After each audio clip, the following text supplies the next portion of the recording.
नमस्कार, जय श्री राम, राधे राधे।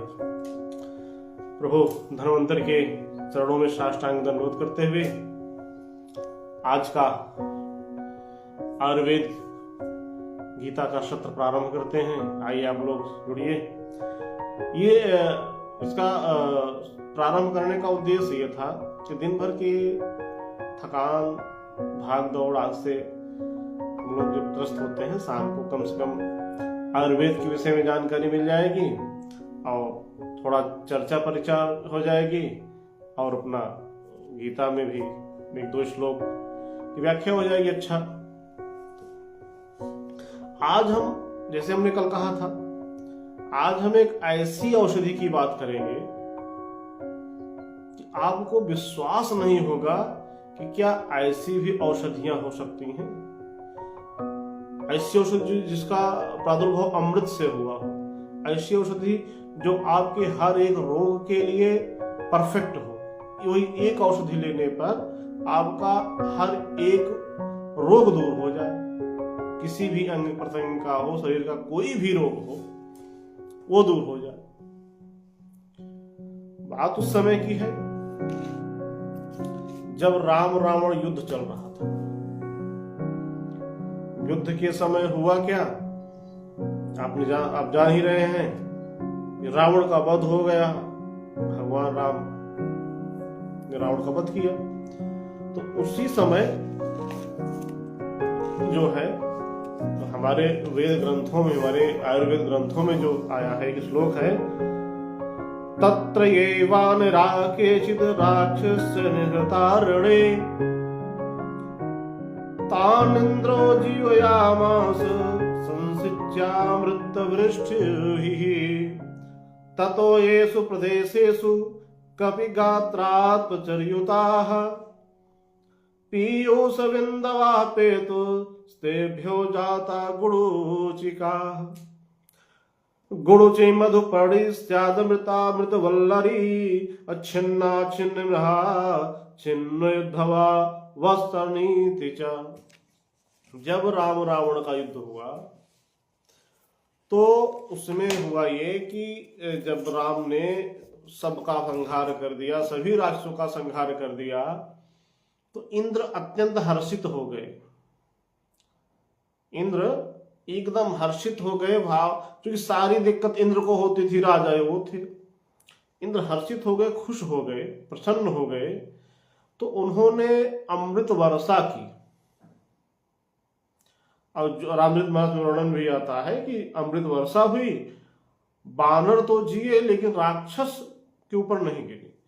तो जो अमृत वर्षा हुई वो जब वानरों के ऊपर गिरी, वानर जीवित हो उठे, तो उनके शरीर से कुछ बूंदे जमीन पर जहां जहां गिरी, उसी से एक दिव्य महाऔषधि का प्रादुर्भाव हुआ, उत्पत्ति हुई और वो गुडुचि नाम से प्रसिद्ध हुई। उसे अमृता भी कहा जाता है और गुडुचि भी कहा जाता है। ये आज के समय में आप भी देखेंगे, कोरोना का सीजन आया था, एक ही औषधि पूरे कोरोना को बैकफुट पर ला दी थी, वो थी गुडुचि। आज हम उसका वर्णन इसलिए कर रहे हैं गुरुजी का कि मौसम बदल रहा है, शीत प्रारंभ हो रहा है, वर्षा जा चुकी है, बीच का समय जो है अभी आप देख रहे हैं कि दिन में जो है गर्मी रहती है, शाम को ठंडी हो जाती है।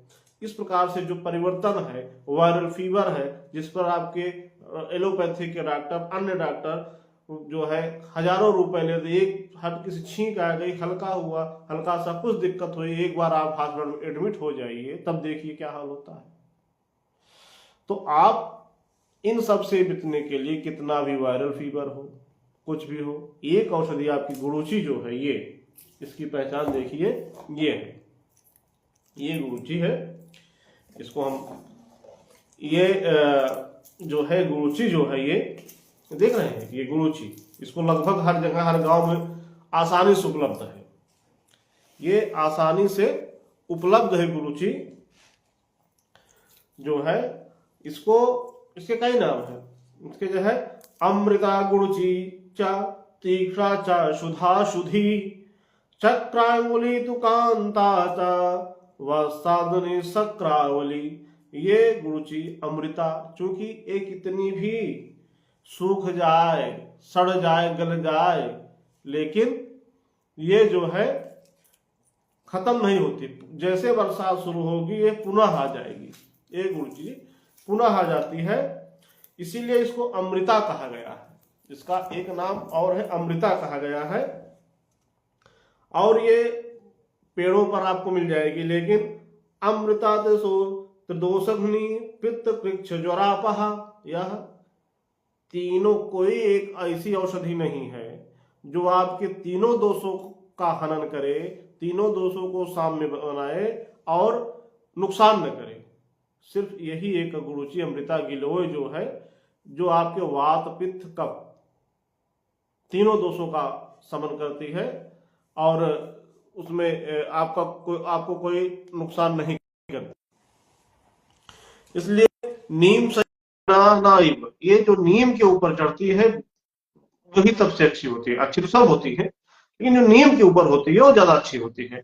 अब इसके आपने उत्पत्ति सुन ली कि सीधे अमृत से मिली हुई है, तो अमृत के जैसा कार्य भी है इसका। गुरुजी आपको वात पित्त कफ तीनों को संतुलित करती है। अगर आपका वात बढ़ा है, कफ बढ़ा है, तो तीनों को संतुलित कर देगी। इसके कई नाम है, गुरुची, मधुपर्णी, चक्रवल्ली, अमृता आदि कई नाम है।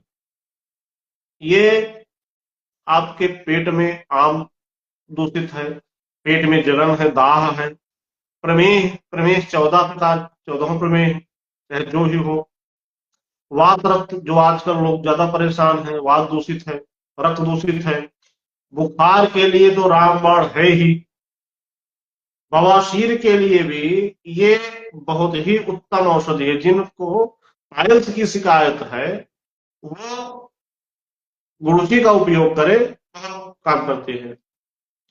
उल्टी में ये काम करेगी।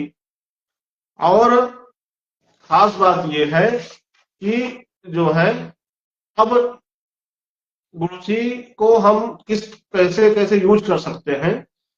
आपको बुखार है, वायरल फीवर, बुखार उतर नहीं रहा, हफ्तों हफ्तों से बुखार नहीं उतर रहा है, आप कुछ मत करिए, सुबह उठिए, एक अंगुली के बराबर इतना इसको लीजिए, थोड़ा सा खूंद कर एक गिलास पानी डालिए, उबालिए, उबालने के बाद आधा बच जाए, काली मिर्च डाल लीजिए थोड़ा सा, या डाल के आप दो चाय की तरह 2-3 दिन पीजिए, देखिए आराम हो जाएगा।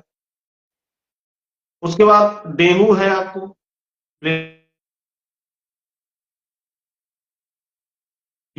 इसी का सत्व आता है, वो आप ले लीजिए, दोनों को मिला लीजिए, प्लेटलेट्स आपके बढ़ने लगेंगे। इसका चूर्ण बना लीजिए शहद के साथ, जो है लीजिए, उसमें क्या होगा, आपका रक्त शुद्ध हो जाएगा। शहद योग वाही है, शहद हुआ, घी हुआ, ये जो औषधियों के साथ दिए जाते हैं ये योग वाही है। इनके खाने से, इनके साथ औषधियों को मिला के खाने से वो ज्यादा काम करता है आपके शरीर में, जगह जगह जहां उसकी आवश्यकता होती है तेजी से पहुंचता है और वो जल्दी काम करता है। तो आज जो हमने बताया गुरुजी, ये गिलोय का, ये अमृता की उत्पत्ति, और वैसे भी आपको कुछ नहीं है, कोई भी और लगभग कोई भी रोग हो तो आप इसका काढ़ा जरूर पीजिए। इसमें ठंडी चल रही है, आप सुबह तुलसी, गिलोय, काली मिर्च आराम से बना के 1 कप चाय पीजिए सुबह, इसका पूरा ठंडी आपका चलेगा। लेकिन इस बात को याद रखना कि कम से कम अंगुली के बराबर हो, इतनी मोटी, कम से कम इतनी मोटी के लिए हो, तभी वो काम करेगी, अन्यथा काम नहीं करेगी। इसीलिए धातु साम्ये भवेत आरोग्यम, आरोग्य से, आयुर्वेद से आप मन की शीतलता, तन की शीतलता, और शरीर जब शीतल रहेगा तो स्वभाव अपने आप शीतल रहेगा। इसी के साथ ही आइए चलते हैं अपने दूसरे सत्र भाग में गीता का वो श्लोक जिसके लिए अर्जुन और कौरवों की सेना आमने सामने खड़ी, दुर्योधन अपने सेनापतियों को कहता है। अब वो आगे जब दुर्योधन द्रोणाचार्य के पास से आया, उसने सब हाल बताया द्रोणाचार्य जी को। तो अब चूंकि भीष्म पितामह द्रोणाचार्य के सेनापति थे, वो थे हैं, तो उन्होंने कहा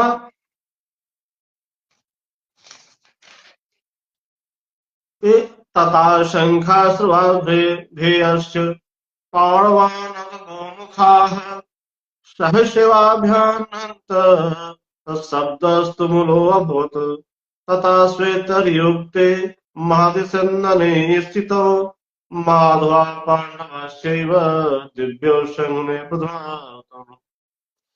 कौरवों इसके बाद दोनों सेनाओं ने अपने अपने शंख वादन किया, अपने अपने शंख बजाया। नगाड़े ढोल मृदंग जो युद्ध को उत्तेजित करने वाले हैं, खून को उबालने वाले हैं, युद्ध के समय खून उबलने लगता है ना युद्ध में, तो ये सब शस्त्र शुरू हो गए। फिर सफेद घोड़े पर बैठे से युक्त जो महारथ था अर्जुन और कृष्ण जिस पर विराजमान थे, इन्होंने अपने अपने शंख बजाए। क्योंकि दुर्योधन को तो पहले आशंका थी, पहले हमारी सेना बड़ी है, ऐसा ना हो कि पांडव जीत जाएं। क्योंकि जो चोर होता है, जो दुष्ट होता है, उसका मन जो है वो उसी तरह कुटिल होता है और डर उसके अंदर बहुत ज्यादा होता है। आश्वासन भले मिला था, वो डर रहा है। वृत्त होते हुए भी भीष्म पितामह अत्यंत शक्तिशाली थे। देखा कि दुर्योधन जो है कुछ कमजोर पड़ गया है, तो उन्होंने अच्छा दुर्योधन इतनी देर द्रोणाचार्य जी के पास था, काफी कि द्रोणाचार्य जी ने बहुत कुछ उस पर ध्यान नहीं दिया, तो उससे बल्कि मुंह ही फेर लिया था। तब भीष्म पितामह ने एक अपनी जो शंख थी बहुत ही उद्घोष के साथ उसका वादन किया कि दिशाएं कांप गई। उसके बाद दुर्योधन धीरे धीरे अपनी सेना में लौटा, युद्ध की तैयारी शुरू हुई। अब ये महाभारत का युद्ध था, संजय सब धृतराष्ट्र को बता रहे। आज का सेशन यहीं तक, क्योंकि बहुत लंबा हो जाने से थोड़ा दिक्कत भी होती है। कल हम एक नई औषधि के साथ मिलेंगे, शंख पुष्पी। शंख पुष्पी औषधि के साथ हम पुनः आपसे वार्ता करेंगे, चर्चा करेंगे। आप सबको शुभ रात्रि, जय श्री राम।